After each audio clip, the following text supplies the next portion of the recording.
There's a specific kind of confidence people develop when they believe consequences will never catch up to them. It's more than arrogance. It's comfort, the kind built over years of crossing lines, bending rules, and watching everyone around them stay quiet instead of pushing back. HOAs thrive on that mindset because most homeowners don't challenge them.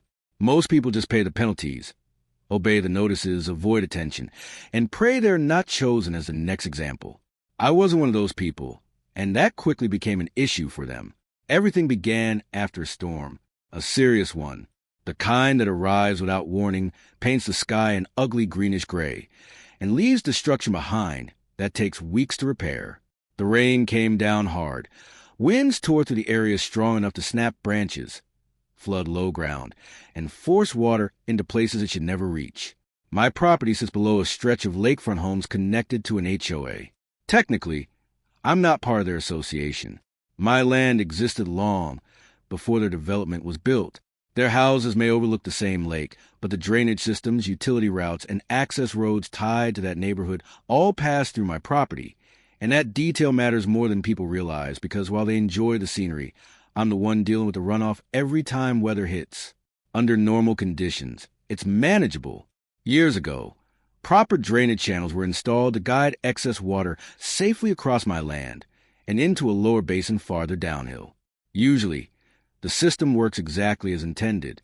But after the storm, something had clearly failed. The moment the rain stopped, I went outside to inspect the property and instantly understood that this wasn't ordinary storm damage.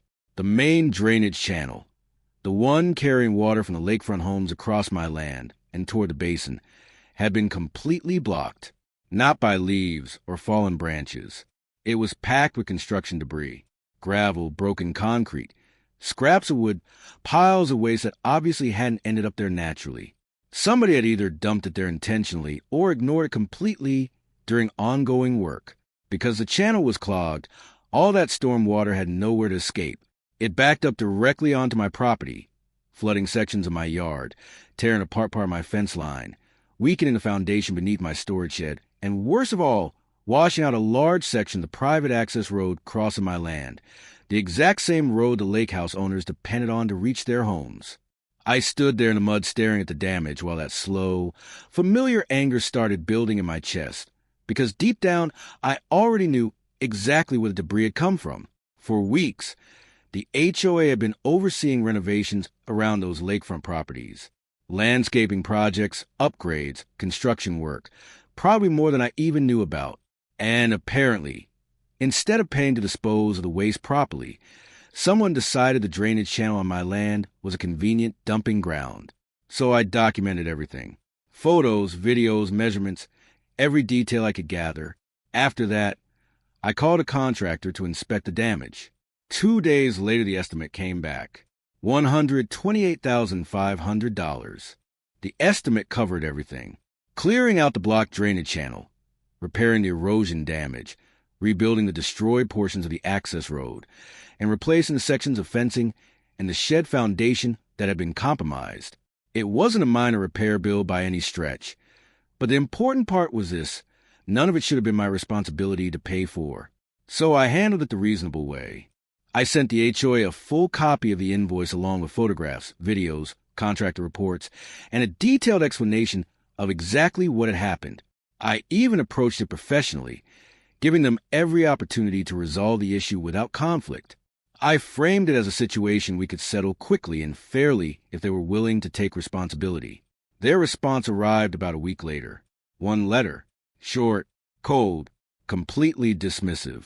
They denied responsibility outright, claimed the storm damage was simply an act of nature, and suggested that issues like erosion and flooding were normal risks associated with owning rural property. But my favorite part was where they implied that maintaining the drainage channel was entirely my responsibility. I read the letter once, then again, then a third time just to make sure I wasn't misunderstanding something. I wasn't. They genuinely believed they could dump construction debris onto my property, cause well over $100,000 in damage, and simply walk away without consequences. No compromise. No negotiation. Not even an offer to partially contribute toward repairs. Nothing. That's the moment I stopped trying to be reasonable. Because the HOA either failed to understand or conveniently ignored one very important detail. The access road that had been damaged during the flooding, the same road every lake house owner used daily to reach their homes, runs entirely through my private property. I maintained that road because it benefited everyone involved, not because I was legally obligated to do it. There was no easement attached to it, no formal access agreement, no paperwork requiring me to keep it open, just years of informal use based on mutual convenience. Until then, I'd never had a reason to change that arrangement. Now I did. The following morning, I called a contractor again, this time not for repairs, for installation work.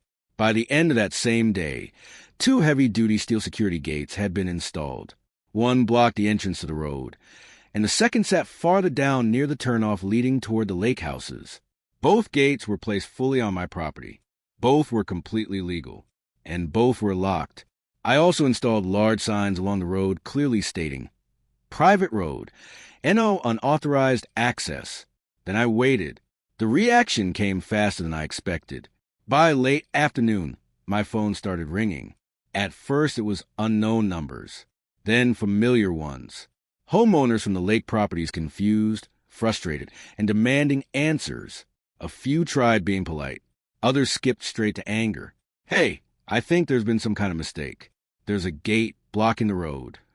"No mistake," I answered. "You can't just block access. We live back here." That's when members of the HOA board finally contacted me directly, not to discuss the damage, not to negotiate reimbursement. They called to make demands. "You need to unlock those gates immediately," one of them snapped. "I don't need to do anything," I replied calmly. "You're obstructing access to multiple homes." "No," I said, "I'm securing private property." They absolutely hated hearing that. Over the next 24 hours, the entire situation escalated fast. Residents suddenly couldn't reach their homes with their vehicles. Deliveries were being turned away at the gate. Contractors, landscapers, and service providers couldn't get through either. And all at once, the same HOA that had brushed off my $128,500 repair estimate now had a very real and very immediate crisis on their hands. Naturally, they threatened legal action. I welcomed it, because, unlike them, I had evidence, documentation of the construction work, records of the blocked drainage channel, contractor assessments, photographs of the damage, and proof connecting everything back to their projects.